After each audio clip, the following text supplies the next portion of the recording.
What's up, y'all? It's your girl Laquana McIntyre, aka I am successful too.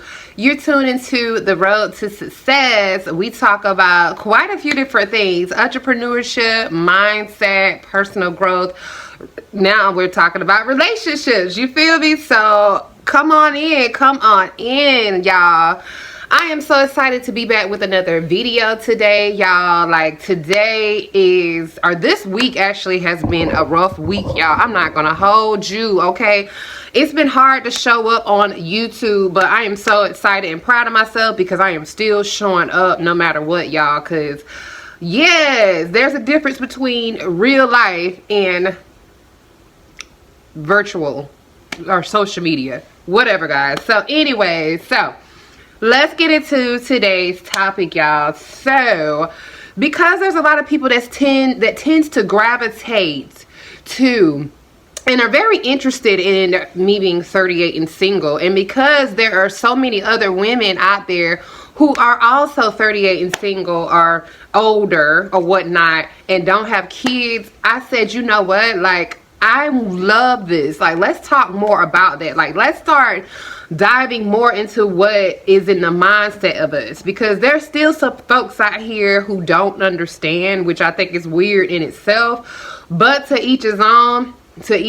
Like, I don't get mad about whatever opinions people feel or whatever the case may be, y'all. Because listen, you live your life, I live my life. You over there, I'm over here. Ain't nothing you can do for me, ain't nothing I can do for you, except for maybe help uplift each other. And if we ain't doing that, then we ain't got nothing to talk about. You feel me? Anyway, so today I want to talk about, like, guys, I want to talk about why I am not choosing to settle for a relationship just to fit in, okay? Like, no sir, no ma'am. I love this topic because you know, I've seen a few people who feels like because you're getting of age, if you are in a toxic relationship, like I said before in a previous video, that is detrimental to your mental health or whatever the case may be, that you're supposed to just deal with it because you're getting older, and that something is wrong with you if you decide to let it go. I told a previous guy the reason why my previous relationship ended is because of certain things going on, such as infidelity. Now, that wasn't the only thing that happened, you know, that because I take accountability, you know what I'm saying? Like, I've made mistakes as well in relationships, and that's why I have chosen to correct my wrongs as a woman and work on myself, you know what I'm saying? But it's certain things that some people just can't come back from, and you know what I'm saying? And when the trust is gone, the trust is gone, you know what I'm saying? Like, so why should it be a woman's responsibility to pour her all into someone to help them change, and they're not willing to help themselves? Like, I don't, you know what I'm saying? Like, that right there don't make sense to me. I guess when you're married, it may hit different, but if you fought for something for years and years and years and it don't work, it is what it is, y'all. Like, you just gotta let God do his thing. You gotta let him do his thing, because sometimes he wants y'all to pull away from each other. It's the reason why things just aren't working out. Some things are just not meant to be forced, y'all. Like, some things aren't meant to be forced. Some of y'all need to hear this, because you are probably in a relationship right now that you're forcing, but meanwhile you're miserable and you're unhappy because you're concerned about what other people are going to say about you. And no ma'am, no sir, that is not the way to live life, period. So yes, I know I'm saying that with a lot of, like, conviction, y'all, but I just really feel strongly about that. And I'm like, I can't believe that people feel like you should be setting yourself on fire to put someone else's fire out. I hope I said that right, you know what I'm saying? But hey, come on now. So let's get into some pointers that I want to touch on, okay? So I want to talk about, you know, the pressure, as we know, to conform to societal norms. Like, we could talk about that all day, y'all. I really don't want to, like, harp on that, because you already kind of know my feelings about that. I want to talk about the dangers of settling for someone who isn't right for you. Okay, like there are major hazardous, dangerous things that you may experience when you're settling for someone who is not for you. I want to talk about the importance of self-love and self-worth, because that is the most important thing that you're going to need when you're choosing to walk along until you find the right person, okay?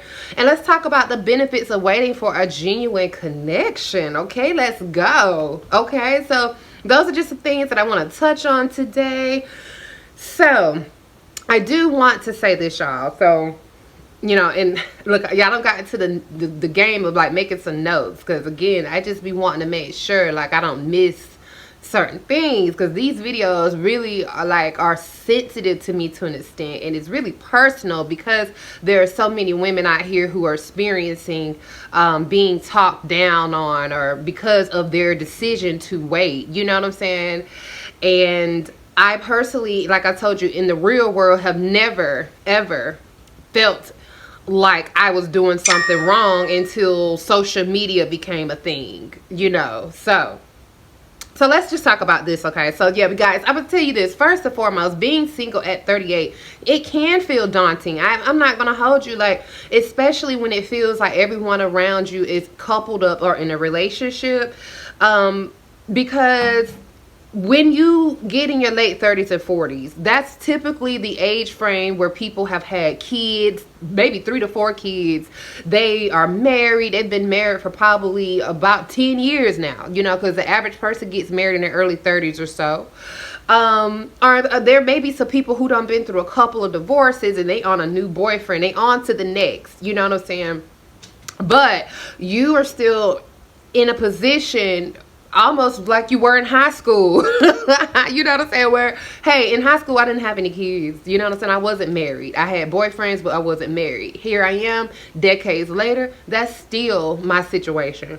Again, been in relationships, but ultimately didn't marry, so of course, the older you get, there's going to be majority of everyone around you who are in relationships, who are married, because you're older, okay?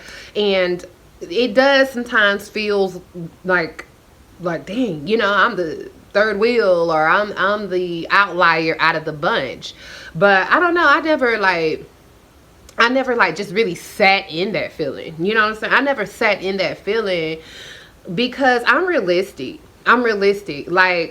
When it comes to people being in relationships or even married, that does not make this person a better person than I am. This could very well be a person who settled, number one. Or this could be someone that, you just so happen to be with your childhood lover from school or whatever the case may be. Or you may have just found your kingdom spouse. God felt like that was the purpose on your life at a sooner age. But for me, I say this time and time again, if I wanted to be married, I could have been married, but I chose not to sit in a situation that I felt like wouldn't be, something good for me in the long run. You know what I'm saying? Again, it's not to say that you're a runner, you're a track star. You fight for the relationship. You do what you got to do, but it's only so much a person can take. Especially when you are having to go through your own healing journey and you have your own issues. It's hard to sit here deal with somebody else's baggage. Let's be clear. And y'all, let's be real. That's why, if we must be honest, I hate to say that, but that's why you have a lot of people on the news today who are being unalived because they chose to get with someone who was just as broken as they were. And now y'all are just constantly triggering each other. You're constantly bringing the worst out of each other. And no one knows how to back down. You know what I'm saying? No one knows how to be calm. You're just, and now boom, it blows up. And that's not the only reason why. And I know that's sensitive to say, but yeah, just sometimes, we know when we're not supposed to be with someone and we just force it anyways because we're too busy worried about other people. So yeah, that's definitely a great piggyback to the pressure to conform to societal norms. Like, the societal norm is definitely to get a house, get married, and have kids by your late 20s. For us women, we're told that because we're losing our beauty is fading, therefore our value is going down. I'm going to tell you this, okay?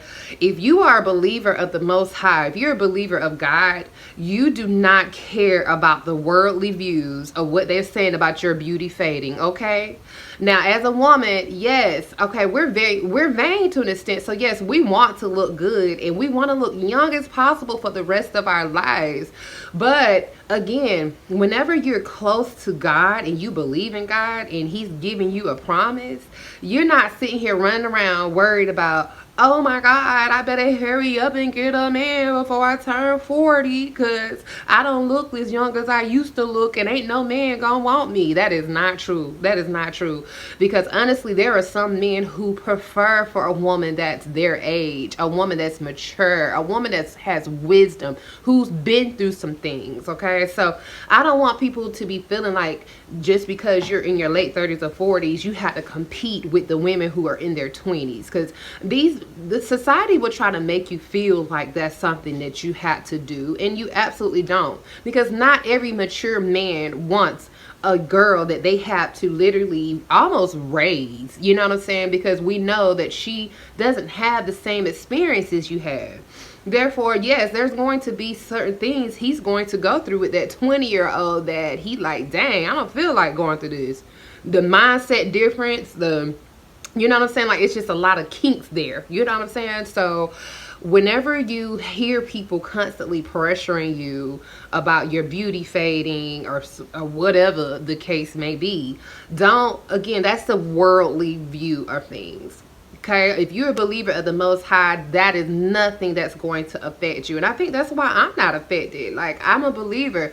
Not to mention, I do keep myself up. But again, even if I don't look like I did in my 20s, like, I'm not going to feel like I can no longer get a man. Like, that's just insane to me. So yeah, those talking points, I really hate those talking points, because again, that is such a worldly view of things, and that is the problem with our society now. That is the problem with society now. The next thing, guys, let's talk about the dangers of settling for someone who isn't right for you, okay? Settling for someone who isn't right for you. Now, I don't want to down therapy, because therapy is important.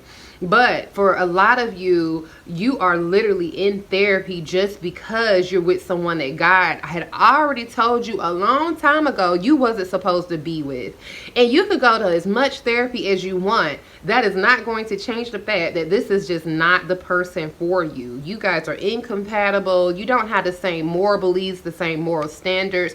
This person is probably a narcissist, a manipulator, and they're not even willing to change. You're too busy trying to figure out what you could do to help that person view you in a different way, and it's not going to happen, because it starts within that person.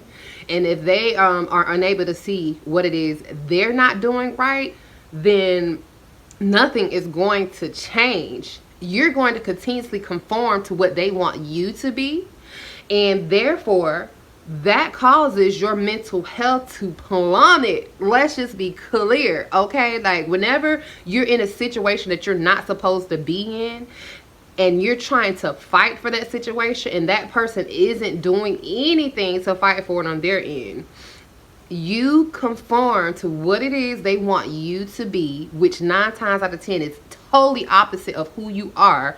And you get to the point where you don't even recognize yourself anymore. You don't even know who you are when you look in the mirror, because you're doing things that you do not even stand for. Your family don't know who you are. Nobody recognizes you.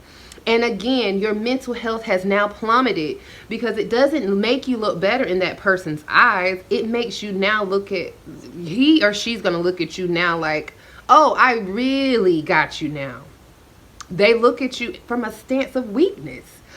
Just because a person is in a relationship with you does not mean that person truly loves you. Let's just be clear. Some people are with you just for the advantages, for the convenience, or just to take just to take advantage of you. Let's, just like I said, the advantages, just to take advantage of you. So again, that is some dangers of settling for the wrong person. Your mental health plummeting, you just losing self-identity. You no longer recognizing yourself, putting your dreams and goals on the back burner, because it's going to feel like you're continuously trying to please this person, and it's nothing's happening, nothing's changing, nothing's getting better. And when you look up, years have went by. A lot of times when relationships like that end, I'm gonna be honest, it doesn't end well. It ends badly, and if you're married, it ends in divorce, or it may end in someone being in jail, unalived, or it may end in you completely now losing everyone around you, your friends, your family, and now you're just completely in isolation. And the person who could, the only person who could save you from that is God. Is God. Because some people are scared to leave situations like that simply because of the societal standards that have been put on us. Especially if you got kids. Especially if you got kids. I cannot tell y'all how many women I've talked to who's been told no man is going to want you because you have 3 to 4 kids. You know what I'm saying? And therefore it causes them to stay in those toxic situations that is not serving them. And this is not to take the accountability off of whatever that woman or man is doing to contribute to it, because you could very well be contributing to the downfall of the situation. But again, sometimes you just know that this isn't for you. And some people can bring out the worst in you. Some people can bring out the worst in you. And then you have some people who can bring out the better in you. So keep that in mind. But these are things you wouldn't know necessarily until you finally decide to get on your healing journey and figure out what it is you want as a man or a woman. Moving on, guys. Okay, moving on. Let's talk about the importance of self-love and self-worth. Okay, I refuse to settle for anyone at this point in my life just to fit in, because I have absolutely learned the essence and the beauty of self-love and self-worth, y'all. It is the most peaceful state that you'll ever be in. It's unfortunate because some people who does pressure you to get in relationships has never felt self-peace before. They don't understand what self-love feels like. They don't even have worth for themselves. You feel me? And the reason why is because for them, they have to have someone else validate them as a person. A relationship validates their happiness. That's why when you get in a relationship and the person isn't accommodating you in the way that you expect them to, you lose it. You lose it. You flip out because you solely put your happiness on that person, and that is not fair to them.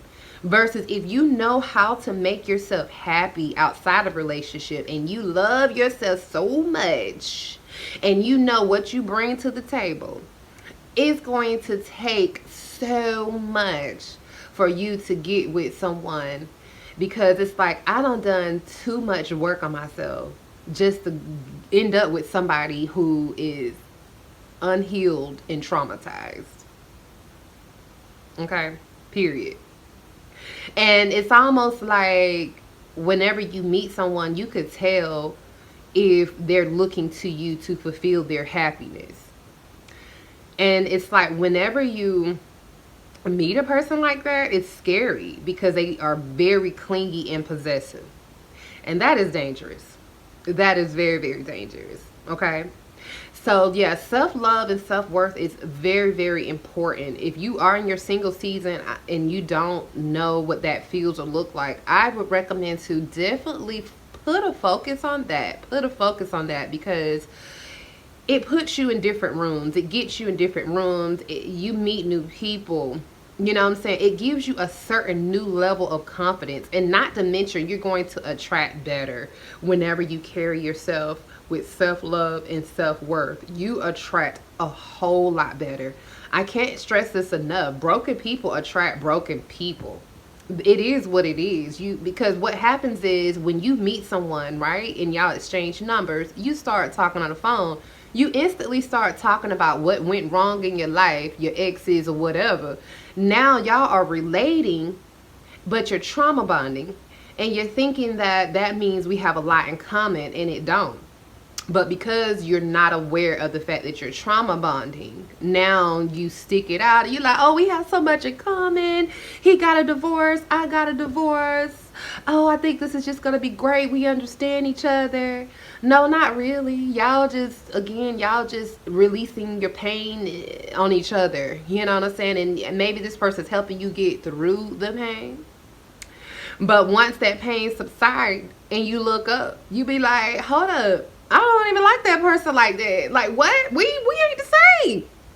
So you don't want to be distracted by your past traumas. Meaning, when you get into a relationship or when you meet someone, and just because they have experienced the same past traumas you've experienced, you don't want that to be masked, M-A-S-K-E-D, as, you don't want that to be masked as compatibility. Okay? Last point but not least, let's talk about the benefits of waiting for a genuine connection, guys. There are so many benefits there, okay? Again, I'm really talking to the believers, okay? Because some of y'all say you're believers, but you're not. Let's just be clear. And you could be a believer, but you are too impatient. You are way too impatient. Therefore, I have to question, where is your faith? Where is your faith? Okay? The benefits of waiting for a genuine connection allows you the opportunity to vet people properly. It allows you to vet people properly. When you meet people, you're not operating in a space of desperation where you feel like, oh my gosh, I gotta hurry up. And therefore, you pick wrong, and all of the above I just explained starts happening. Just for you to end up back out in the market again, and you're repeating the same cycles continuously. God forbid you're having sex with these folks. Now your body count going up. You know what I'm saying? So the benefit of waiting for the genuine connection is definitely that. And then again, oh yeah, body count. Let's just keep it clear. Like, if you are having sex, you know what I'm saying? Waiting for a genuine connection keeps your body count low. Okay? It keeps you, all them people off you, them soul ties, all that. You know what I'm saying? It helps you keep a peace of mind, because you're not going through constant stress and drama that a lot of people are going through when they are not being patient. Because I stand on this. I feel like when it comes to relationships, now relationships in particular, a lot of us are very, very traumatized in that particular area. We could be good people at heart. We could be giving back, tithing. Literally give the person the shirt off our back. But when it comes to like partnership, we don't trust not a goddamn person. That was country, but we don't trust nobody. Therefore, we instantly come into the relationship with our guards up, and listen, we be in there just all kind of toxic and don't even realize it, because our trust is so bad. You know what I'm saying? So yeah, the benefits of waiting is just definitely giving you an opportunity to also heal yourself within. That way, when that person does come, because I know that person is going to come. If you believe in God, that person's coming, because that's just how he operates. If you know what I'm saying, like y'all, I'm telling you, unless like you just out here running folks off, you know what I'm saying, and you're just a horrible person. If you are genuinely out here working on yourself, you're doing right by people, and I mean, you just have a beautiful soul, guys. It is no reason why the right man or woman will not come and find you. It is no reason whatsoever. Oh my God, I feel that in my spirit. So please don't get discouraged. Don't also let fear, or again, your insecurities or your trust issues get in the way of finding the right person. Because I can attest to this. You know, when I started my healing journey, I feel like there were men who were great potentials, but I just knew that I wouldn't be right for them. I said, listen, not right now. You know what I'm saying? You're a good person, but not right now. Like, I feel like I would hurt you. And the reason why I felt like I would hurt the person, because I had trust issues. You know what I'm saying? Therefore, that's not allowing that person to operate in their complete wholeness in that relationship for me. You know what I'm saying? So I'm restricting them because, you know, I'm side-eyeing this person. And, you know, I was just realistic about that. You know, I knew, like, what could and could not trigger me. And if I met someone that gave me potential signs of that, they could have been a good guy, but I'm like, I don't know. Then I chose to, you know, again, sit back and just continue to work on building myself up in that particular area. Because it always, a lot of times, goes back to, like, a root cause, maybe from your childhood, or I don't know, like something that just happened in the past. And you have to really touch on that to be able to be a better adult, or a better wife or husband, girlfriend, boyfriend, or whatever. Okay. So guys, that is all I have for you today. I appreciate you tuning into the channel. I really appreciate you all who's already subscribed and who keeps returning back, you know, showing your girl love. Let's keep it up, guys. Let's keep it up. Rate, comment, subscribe. Please share your experiences below. Guys, stay tuned because I do have a new community that's coming. The community is called let me see, unmarried, single, and childless. So it's going to be for women, I would say 30 and up, 30 and older, but if you're younger than 30, that's fine as well, you know. But I do want to create a community because I think this would be a great opportunity for us to, like, just really celebrate each other, uplift each other, because some of us are still down, you know, and feel the pressures, but a lot of us are happy too. So I think I love it because I just want us to just be in there celebrating, and you know what I'm saying? And then if one of us do get married or get in a relationship, share your testimonies on the wait. You know what I'm saying? Like, yeah, that's what I'm looking forward to. So yeah, stay tuned for that. That is coming very soon because that is highly requested now. Yes, that's been highly requested. So I am going to deliver. Thank you guys again for watching, and you have a blessed and purpose-filled day. Bye.